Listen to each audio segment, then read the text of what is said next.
Nazireu. Era um pacto que os pais faziam de entregar o filho aos serviços de Deus. E o filho não podia cortar os cabelos. Não podia ingerir qualquer tipo de bebida alcoólica e nem tocar em coisas mortas. Ana ofereceu o filho, Samuel, aos serviços de Deus. E Samuel foi um grande profeta em Israel.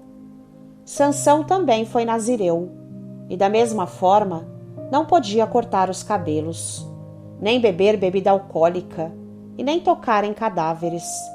Só que o nazireu era um pacto de segredo que os pais tinham com Deus. Naquela época, era comum os homens usarem cabelos compridos, mas os nazireus não podiam cortar de forma alguma. Mas Sansão quebrou este pacto. O segredo que os pais fizeram com Deus, ele expôs a uma ímpia, revelando o segredo da sua força. E a ímpia, mais do que depressa, cuidou de quebrar este pacto que Sansão tinha com Deus, e ainda furou-lhe os olhos. Por isso está escrito: ele não percebeu que o Senhor havia se retirado dele, e morreu na sua loucura. Quando a tua própria consciência se oferece a servir a Deus, é um pacto oculto que ela faz com Deus, e dali em diante, ela não pode tocar nada imundo que contamine a sua consciência diante de Deus. Embora sejam imundos, os padres e as freiras fazem esse pacto com Deus, mas como disse, eles são extremamente imundos quanto às suas almas.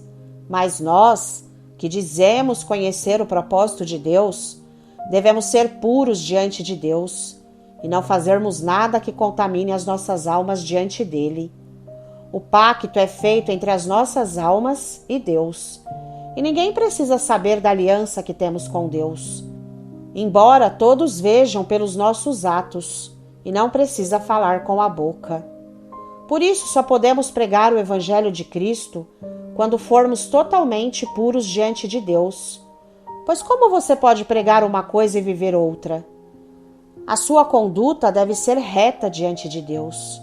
Não é o falar muito do propósito de Deus que salva a tua consciência, mas a sua conduta diante de Deus e diante dos homens, como Daniel, que era íntegro diante de Deus e diante do rei.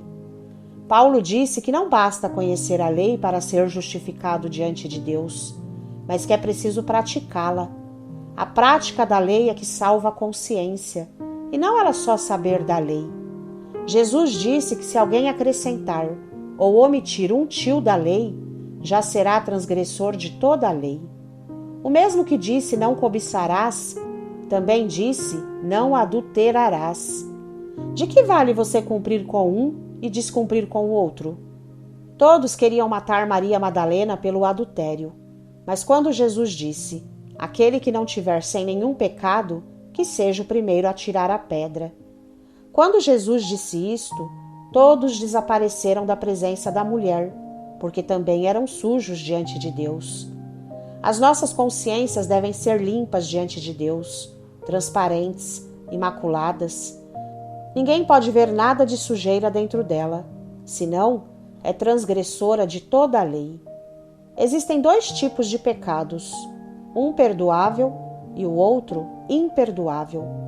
O pecado perdoável é aquele que a pessoa comete na ignorância, e o pecado imperdoável, logicamente, é aquele cometido sabendo. A traição contra o Senhor, por exemplo, é um pecado imperdoável, como se diz: não tem perdão nem neste século e nem no vindouro. É nítido perceber quando uma pessoa está na ignorância e quando não é mais ignorante com relação ao propósito da vida.